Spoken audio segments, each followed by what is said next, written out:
పెద్దలు నీటిపారుదల శాఖ మంత్రివర్యులు అనుభవజ్ఞులు ఉత్తమ్ కుమార్ రెడ్డి గారు, నా సహచార మంత్రులు కోమటిరెడ్డి వెంకటరెడ్డి గారు, పొన్నం ప్రభాకర్ గారు, ఎమ్మెల్యే గారు చెన్నూరు ఎమ్మెల్యే గారు వివేక్ గారు, మా అందరికీ కురువృద్ధులు జీవన్ రెడ్డి గారు ఎమ్మెల్సీ గారు, ఇంజనీరింగ్ ఇరిగేషన్ శాఖ ఇంజనీరింగ్ అధికారులు, ఏజెన్సీలు, ప్రింట్ అండ్ ఎలక్ట్రానిక్ మీడియా మిత్రులు, అధికారులు అందరికీ మనస్ఫూర్తిగా హృదయపూర్వక నమస్కారాలు. నేను టెక్నికల్ అయితే కాదు,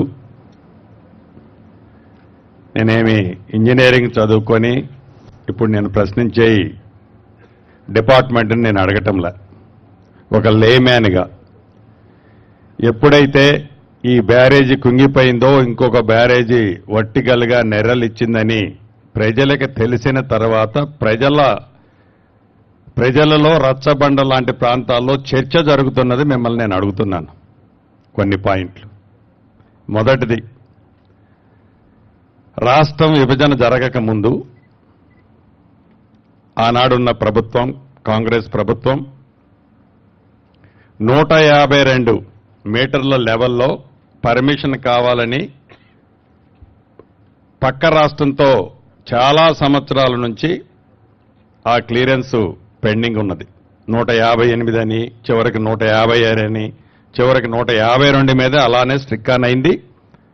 అప్పుడే దివంగత నేత రాజశేఖర్ రెడ్డి గారి టైంలో డ్యాము లెవెల్ ఫిక్స్ కాకపోయినా ప్రాణహిత చేవెళ్ల ద్వారా మిగతా పనులన్నీ చేపట్టి డ్యాము లెవెల్ ఫిక్స్ చేసే దాంట్లో అంతర్రాష్ట్ర పక్క రాష్ట్రంతో ఆ ఒడంబడికతో చర్చల్లో ఉన్నారు.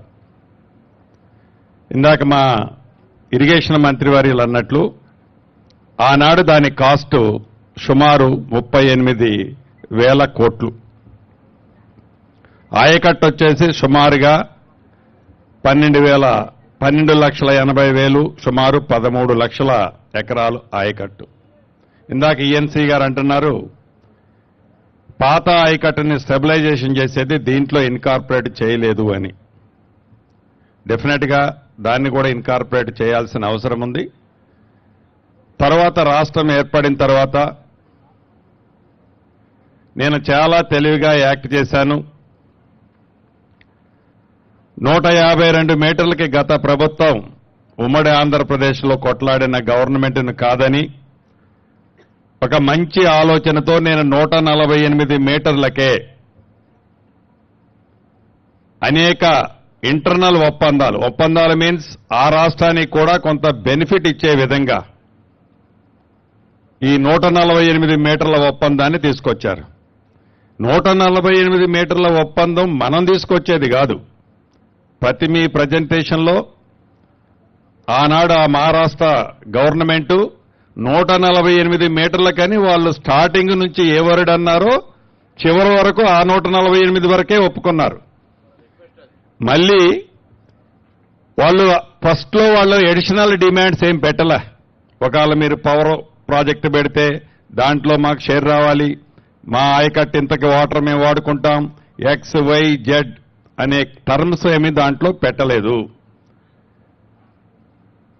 ఏదైతే 148 మీటర్లనే తెచ్చేది ఆతృతతో అడావుడిగా ఏదో నా మార్కు కనపడాలని తాపత్రయం కనపడుతుంది తప్ప రాష్ట్ర ప్రయోజనాలని అక్కడ వదిలేసిన మాట వాస్తవమా కాదా? Number 1 point. నెంబర్ 2, డ్యామ్ కట్టారు సార్, మీ టెండర్స్ ఎలా జరిగి, టెండర్లో క్వాలిఫికేషన్స్ ఏంటి, ఇతరత్ర ఏంటి, ఎలా కట్టారు, మీ క్వాలిటీ ఏంటి అనేది కాదు. మీరు ఏదైతే డ్యామ్ కట్టేటప్పుడు ఏవైతే సేఫ్టీ మెజర్స్ తీసుకుంటారో లేకుంటే ఆ టెక్నికల్గా డిజైన్స్ అప్రూవ్ చేస్తారో యాజ్ పర్ శాంక్షన్ చేసేటప్పుడు మీరు అప్ స్ట్రీమ్ కట్ ఆఫ్ వాలు, డౌన్ స్ట్రీమ్ కట్ ఆఫ్ వారు మీరు డయాఫ్రమ్ వాలు ఆర్సీసీ కాంక్రీట్తో వేయాలన్నది మీకున్న నామ్స్. దాన్ని మీరు డీవియేట్ అయి నిజంగా మీరు ఆర్సీసీతో కట్ ఆఫ్ వాల్ వేసి ఉంటే కట్ ఆఫ్ వాల్ వేసి దాని మీద మీరు రాఫ్ట్ వేసి రాఫ్ట్ మీద డ్యాము మీరు పర్ఫెక్ట్ గా కట్టి ఉంటే మీకు వాటర్ ఇన్లెట్ అయి ఉండకపోతే ఈనాడు ఈ మేడిగడ్డ గాని దీనిపైనున్న డ్యాము గాని ఆ పైనున్న డ్యాము గాని ఈ ప్రమాదం జరిగి ఉండేదా? మీకు ఈ పర్మిషన్స్ ఇచ్చేటప్పుడు కాంట్రాక్టర్కి డయాఫ్రమ్ వాలు ఆబ్లిక్ ఇంకొక టర్మినాలజీ ఏదో పెట్టారు, సెకండ్ పాయింట్ అని పెట్టారు, సెకండ్ పైల్. సో ఈ సెకండ్ పైల్ ఏదైతే ఉందో ఈ సెకండ్ పైల్ ఫెయిల్ అవటం వల్లనే కదా ఈనాడు ఆ వాటర్ ఇన్లెట్ అవ్వటం వల్లనే డ్యామ్ కింద ఉన్న sand day by day deplete అయి ఆ క్యావిటీ ఏదైతే ఏర్పడిందో క్యావిటీలోకి ఆ డ్యామ్ షింక్ అయింది. లేకుంటే ఇంకొక డ్యాము క్రాకులు ఇచ్చింది, ఇంకొక డ్యాము ఇబ్బందుల్లో ఉంది. నిజంగా మీరు డయాఫ్రామ్ వాల్ కట్టి ఉంటే మీ రీజన్స్ లో ఏం రాసుకున్నారు? టైం తీసుకుంటుంది, యుద్ధ ప్రాతిపదిక మీద కట్టాలి, యుద్ధ ప్రాతిపదిక మీద కట్టి తెలంగాణ ప్రాంతాన్ని సస్యశ్యామలం చేయాలి. Okay, concept is good. ఏదైతే మీరు ఈనాడు 1,00,000 కోట్ల పైగా ఖర్చు పెట్టారో ఇంజనీరులైన మీరు, అధికారులైన మీరు, డ్రాయింగ్లు ఇచ్చిన వాళ్ళైనా కానీ ఎక్కడైనా గోదావరి మీద కానీ మహానదుల మీద ఇటువంటి డ్యాములు కట్టేటప్పుడు ఇటువంటి కాన్సెప్ట్ తో మీరు up stream cut off down stream cut off ని ఏ రకంగా కట్టాలో పరిగణనలోకి తీసుకోవాల్సిన అవసరం ఉంది కదా. మీరు ఎందుకు తీసుకోలేదు అనేది నా ఫస్ట్ క్వశ్చన్. సెకండ్ క్వశ్చన్, మీరు డ్యామ్ కట్టిన మరుసటి సంవత్సరమే ఇందాక ఈఎన్సీ గారు చెప్పినట్లు మేము ఎక్స్పెక్ట్ చేసిన 28 లక్షల క్యూసెక్లు డ్యామ్ కట్టిన 2వ సంవత్సరమే సర్ప్లస్ అయింది అంటున్నారు.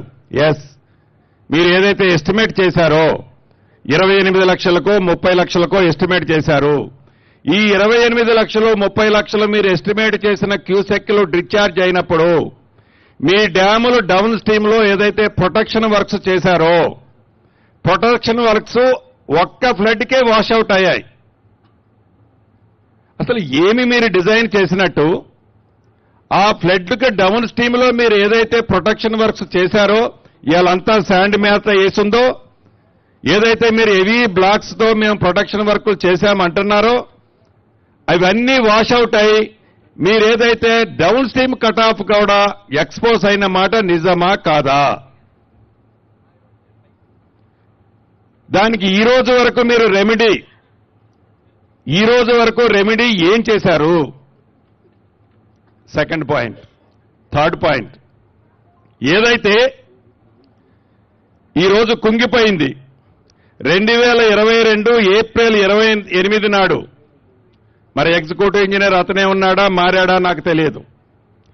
2022 ఏప్రిల్ 28వ తారీఖు నాడు మీ ఎగ్జిక్యూటివ్ ఇంజనీర్ ఏదైతే ఇక్కడ ఈనాడు కూలిపోయిందో, ఏదైతే షింక్ అయిందో, ఇక్కడ ప్రమాదం ఉంది, ఇక్కడ హెవీ సీపేజ్ వస్తుంది, ఈ సీపేజ్ ని ఇమీడియట్లీగా మీరు రెక్టిఫై చేయకపోతే డేంజర్ ఉందని మీ ఎగ్జిక్యూటివ్ ఇంజనీర్ మీ పై అధికారులకు ఏదైతే కన్స్ట్రక్షన్ చేసిన కంపెనీలకు లెటర్లు రాశారు.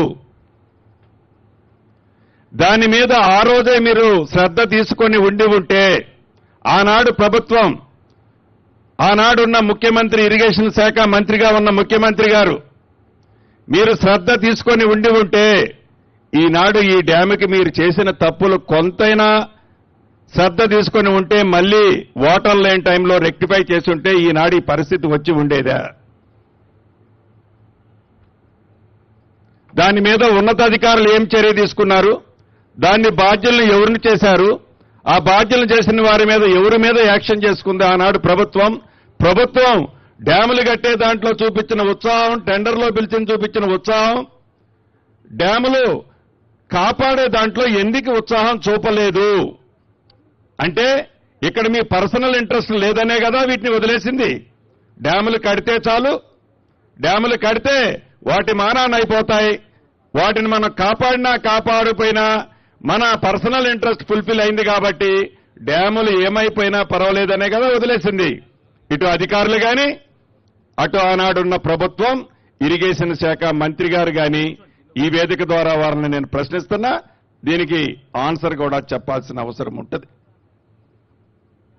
ఇక డ్యాము మీ క్రస్ట్ లెవెల్ ఎంత, గేట్ల లెవెల్లో ఉన్న మీ క్రస్ట్ లెవెల్ ఎంత, ఏదైతే మేడిగడ్డ డ్యాము నుంచి అప్స్ట్రీమ్ డ్యాము వరకు ఉన్న బెడ్లోది ఎన్ని కోట్ల క్యూబిక్ మీటర్లు ఎర్త్ వరకు చేసినట్టు మీ ఎంబుకుల్లో రికార్డు చేశారు.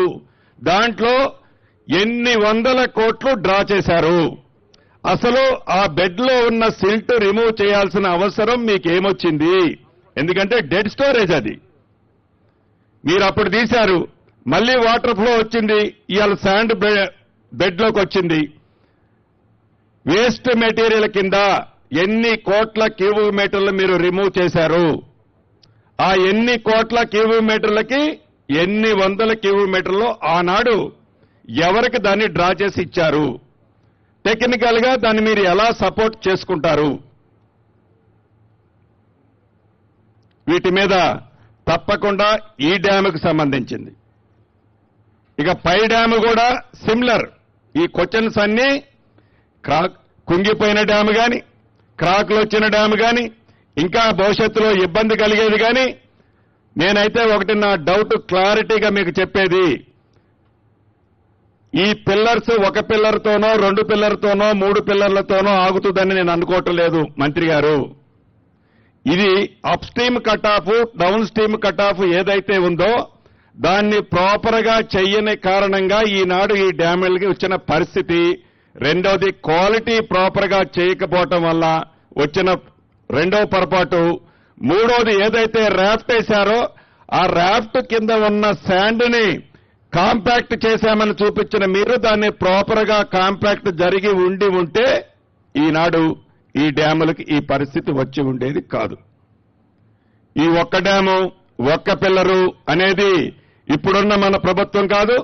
ఇది యావత్తు తెలంగాణ రాష్ట్రంలో ఉండే 4 కోట్ల ప్రజలకు సంబంధించిన ఆస్తి. ఇది ఒక ఈ ప్రభుత్వందో ఆ ప్రభుత్వందో కాదు. అది కూడా డబ్బులు సర్ప్లస్ ఉండి మనం కట్టలేదు.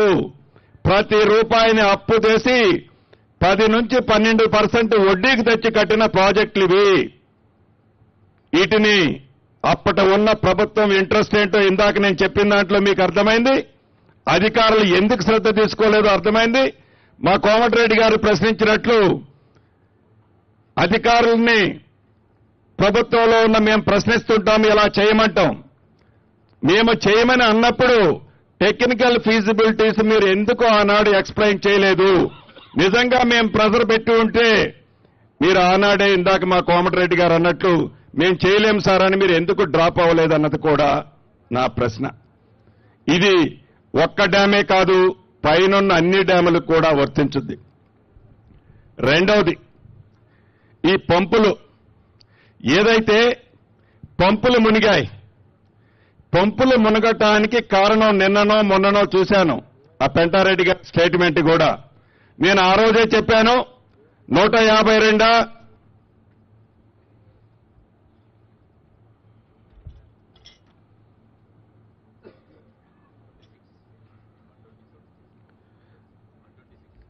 126 మీటర్స్ హైట్ లో పెట్టాలని నేను ఆ రోజే చెప్పాను. ఇది మీరు టెక్నికల్ శాంక్షన్ ఇచ్చి టెండర్స్ కాల్పేర్ చేసే రోజు 126 లెవెల్ పెట్టారు. మీకు ఇంజనీర్లు చాలా సీనియర్ మోస్టులు మీరు. ఇది 28 లక్షల క్యూసెక్లు డిశ్చార్జ్ వస్తుందా, 30 లక్షల క్యూసెక్లు డిశ్చార్జ్ వస్తుందా, వచ్చినప్పుడు లెవెల్ ఎంత వస్తుందో మీకు తెలియంది కాదు. మీరు ఆ 126 లెవెలే కట్టి ఉంటే ఆనాడు అన్ని పంపులు మునిగాయా అని జరిగిన నష్టమేంటి? మీరు నిజంగా 124లోనో 122లోనే కట్టారు. మీరు ఆ పంపులకి ముందు స్టాప్ లాక్ గేట్స్ ఉన్నాయి మీవి. ఫ్లడ్ ఎక్కువగా వచ్చి ఆ ఫ్లడ్ ఆ పంపుల మీద పడి ఆ పంపులు మునిగిపోయి డ్యామేజ్ జరిగిందని మీరు అన్నారు. మీకు ఇటువంటి ప్రమాదము విపత్తు వస్తుందనే మీరు ఫ్రంట్లో స్టాప్ లాక్ గేట్స్ పెట్టారు. మీ స్టాప్ లాక్ గేట్స్ ఆ రోజు పనిచేశాయా? చెయ్యకపోతే దానికి ఎవరి మీద మీరు యాక్షన్ తీసుకున్నారు? ఆ స్టాప్ లాక్ గేట్స్ పని చేయని కారణంగానే తెలుసో తెలియకో మీరు లో లెవెల్లో కట్టిన పంపులు మునిగాయి. దాని ఫ్రంట్ ఉండే వాళ్ళు కూడా టోటల్ గా కొలాప్స్ అయింది. సుమారు వందలాది కోట్లు ప్రజల సొమ్ము దుర్వినియోగమైంది. ఆ టెక్నికల్ గా ఎవరు దానికి డిజైన్స్ అప్రూవల్ ఇచ్చారు? ఆ డిజైన్స్ అప్రూవల్ ఇచ్చిన అధికారుల మీద కనీసం ఏమన్నా రివ్యూ చేసి దాన్ని మీరు డిబేట్ పెట్టారా? మళ్ళీ నాకు తెలిసి ఆ పంపులకు సంబంధించిన దాంట్లో రాష్ట్ర ప్రభుత్వం నుంచి మళ్లీ డబ్బులు ఇచ్చే కార్యక్రమంలో భాగంగా ఒక ఫైల్ సర్క్యులేట్ అవుతుంది, ఫైనాన్స్ లో ఉందని నాకు తెలిసింది. ఇది నిజమా అబద్ధమా? ఇస్తే ఏ యాక్ట్ ప్రకారం వాళ్ళకి డబ్బులు ఇవ్వాలని మీరు అనుకుంటున్నారు?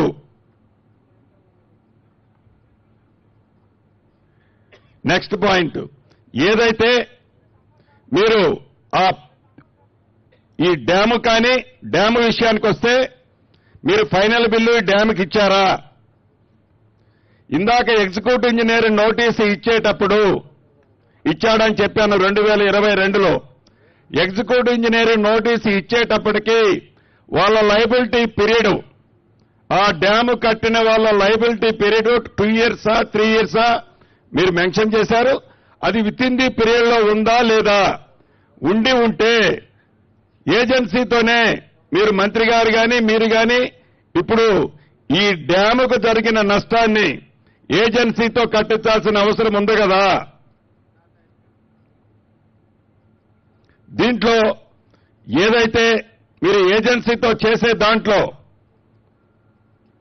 ఈ డ్యామేజెస్ ఏదైతే మీరు ఆనాడు ఎగ్జిక్యూటివ్ ఇంజనీర్ ఐడెంటిఫై చేసింది, దాన్ని దృష్టిలో పెట్టుకొని మీరు ఎక్స్పీరియన్స్ సర్టిఫికెట్ ఆ ఏజెన్సీకి ముందెప్పుడు కంప్లీషన్ అని ఇచ్చారు. కంప్లీషన్ అని ఇచ్చిన దానికి దీనికి మీరు కంపారిజన్ ఎలా చేస్తున్నారు? ఈ రోజు కూడా నాకు తెలిసి మీరు ఫైనల్ బిల్ ఇచ్చినట్టు లేదు. మీ మెజర్మెంట్స్ కంప్లీట్, మీ ఎంబుక్ మెజర్మెంట్స్ కంప్లీట్ అవ్వలేదు. అవనప్పుడు పంప్ హౌస్ కానీ వీళ్ళకి కానీ ఎలా ప్రభుత్వం నుంచి మళ్లీ డబ్బులు వాళ్ళు అడగటం కానీ మీరు ప్రపోజల్ చేయటం కానీ ఎంతవరకు సహాయం చేశామో నేను అడుగుతున్నాను. నెక్స్ట్ పాయింట్,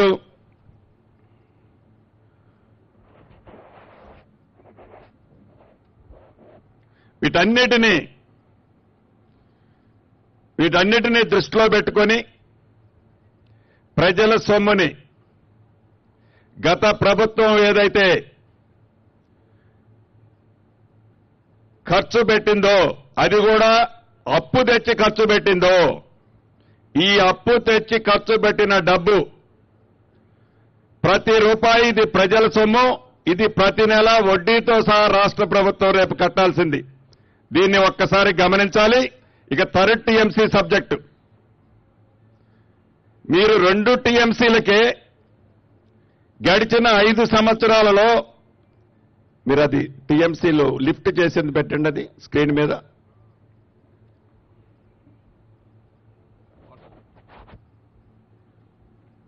వాటర్ మీరు ఒక్కొక్క పంపులో లిఫ్ట్ చేసినట్లు చూపించారు చూడండి.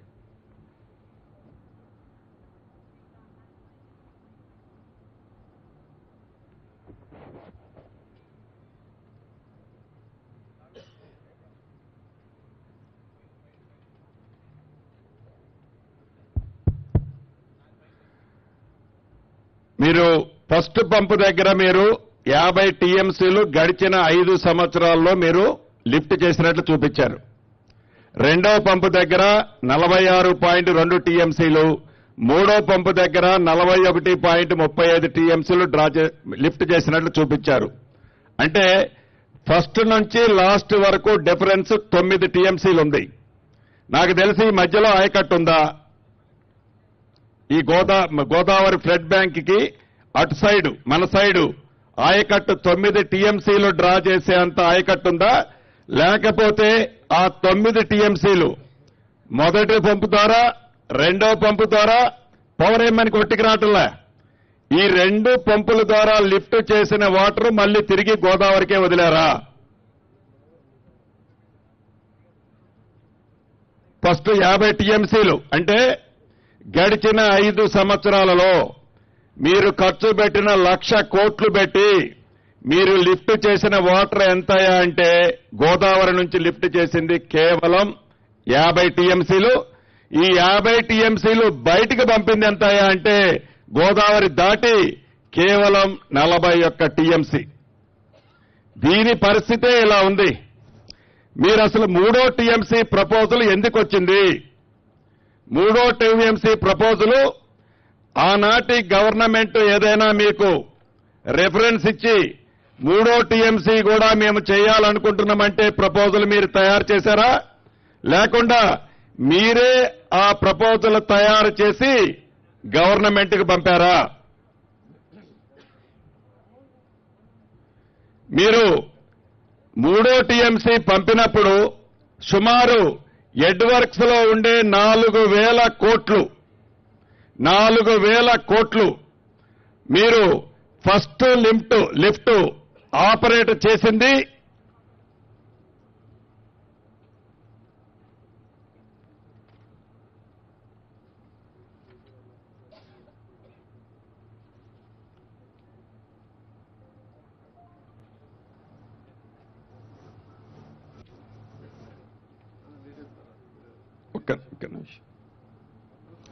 ఫస్ట్ లిఫ్ట్ ఆపరేట్ చేసిన దానికి మీరు 3వ టీఎంసీ పర్మిషన్ ఇచ్చిన దానికి సుమారు గ్యాప్ 6 నుంచి 7 నెలలు ఉంది. మీరు అసలు వాల్యూకుంటే ఎక్కువ వాల్యూ ఉన్న 4,000 కోట్లు టెండర్లకు పోకుండా ఎంత మీరు ఆ వర్క్కు సంబంధించింది ఇది కానే కాదు. మీ అగ్రిమెంట్ కండిషను 2 టీఎంసీలు. 2 టీఎంసీలు అగ్రిమెంట్ కండిషన్ కి సంబంధించిన వర్క్ అయితే మీరు నామినేషన్ మీద ఇవ్వచ్చు. అది కాదని 3వ టీఎంసీకి సంబంధించిన ఎడ్వర్క్స్ కి సంబంధించిన 4,000 కోట్లు సేమ్ కంపెనీకి ఏ బేస్ తో మీరు 4,000 కోట్లకి ఇచ్చారు? అది టెండర్ ఎందుకు కాల్ ఫర్ చేయలేదు? ఇక దాని డౌన్ స్ట్రీమ్ లోకి పోతే అక్కడ మీకు డిశ్చార్జ్ 3వ టీఎంసీకి సంబంధించింది మీరు ఫస్ట్ టర్నల్ కింద టెండర్ మీరు శాంక్షన్ చేసుకున్నారు. టర్నల్ చేయడానికని మీరు శాంక్షన్ చేశారు. ఆ తదుపరి మీకున్న ఒత్తిళ్లతో టర్నల్ అయితే మాకు ప్రభుత్వానికి వారికి కావాల్సింది రాదు అని పైప్ లైన్ కింద కన్వర్ట్ చేయించారు.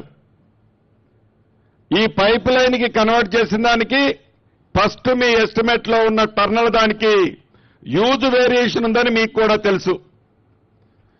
ఏదో టైం సేవ్ చేయడానికని మీ ఫైల్లో రాసుకుంటున్నారు. ఏమి కొంపలంటుకుపోయింది? గడిచిన 5 సంవత్సరాలలో 2 టీఎంసీల్లో మీరు డ్రా చేసింది 50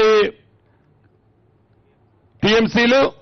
ఇప్పుడు 3వ టీఎంసీ అర్ధరాత్రి హడావుడిగా నామినేషన్ తెచ్చి టర్నల్ అయితే లేట్ అవుతుంది, పైపులు అయితే తొందరగా అవుతుందని 100 కోట్లు రాష్ట్ర ప్రజల సొమ్ము వేస్ట్ అవుతుందని తెలిసి కూడా టర్నల్ తీసేసి పైపు లైన్ పెట్టడానికి కారకులెవరు? వీటన్నిటినీ కూడా ఇంకా చాలా ఉన్నాయి. మా మంత్రి గారు తొందర కంప్లీట్ చేద్దామంటున్నారు. ఇదంతా కూడా నేను టెక్నికల్ సౌండ్ ఉన్న పర్సన్ కాదు. రచ్చబండల దగ్గర ప్రజలు చర్చించుకుంటున్న విషయం. అధికారులు, ఆనాడున్న అధికారులు ఇందాక నేను చెప్పిన వాటన్నిటినీ ఆన్సర్ ఇప్పుడు చేస్తారా? మా మంత్రి గారు చెప్తారు. తప్పకుండా వీటికి బాధ్యులైన వాళ్ళని మంత్రి గారు చర్యలు చేపట్టాల్సిన అవసరం ఉందని రాష్ట్ర ప్రజలకు ఈ వేదిక ద్వారా ఏ రకమైన అవినీతి జరిగిందో ఒక్కసారి గ్రహించాలని తెలియజేసుకుంటున్నాను. Okay, thank you.